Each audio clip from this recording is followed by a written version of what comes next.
এই যে বলতেছে প্রত্যেকটা প্রশ্নের ভিতরে দেখেন জনস্বার্থ নিয়ে কথা।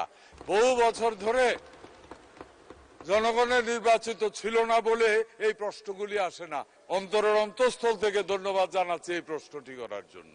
সৌর বিদ্যুৎ ব্যাটারি সহ চালিত হয়, তার দাম পড়ে 6 থেকে 7 লক্ষ টাকা। আমি মাননীয় মন্ত্রী মহোদয়ের নিকট জানতে চাই, আমাদের দেশে এই ধরনের কোনো প্রকল্প ওনার আগামী দিনে উনি এই দেশে আনবেন কিনা, যাতে করে বিদ্যুৎ এবং ডিজেল আমরা সেভ করে সৌর বিদ্যুতের মাধ্যমে আমরা আমাদের ইরিগেশন সহ বিভিন্ন ফসলাদি ফলাতে পারি। ধন্যবাদ মাননীয় স্পিকার। মাননীয় মন্ত্রী। ধন্যবাদ মাননীয় স্পিকার। মাননীয় স্পিকার, প্রশ্নের বাইরে যে উত্তরের বাইরে যে একটা কথা বলতে ইচ্ছা করছে। এই হলো জনগণের ভোটে নির্বাচিত এমপি।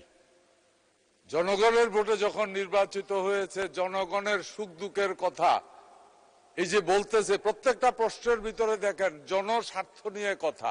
জনপ্রতিনিধি নির্বাচিত হইলে এই হইল জনগণের লাভ। বহু বছর ধরে জনগণের নির্বাচিত ছিল না বলে এই প্রশ্নগুলি আসে না। মাননীয় স্পিকার, আজকের এই প্রশ্নকর্তা জনাব এমপি জনাব আবুল কালাম সাহেবকে অন্তরের অন্তঃস্থল থেকে ধন্যবাদ জানাচ্ছি এই প্রশ্নটি করার জন্য। সত্যি এটা একটা প্রবলেম।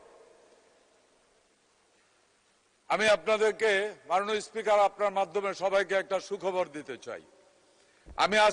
আমরা আশা করি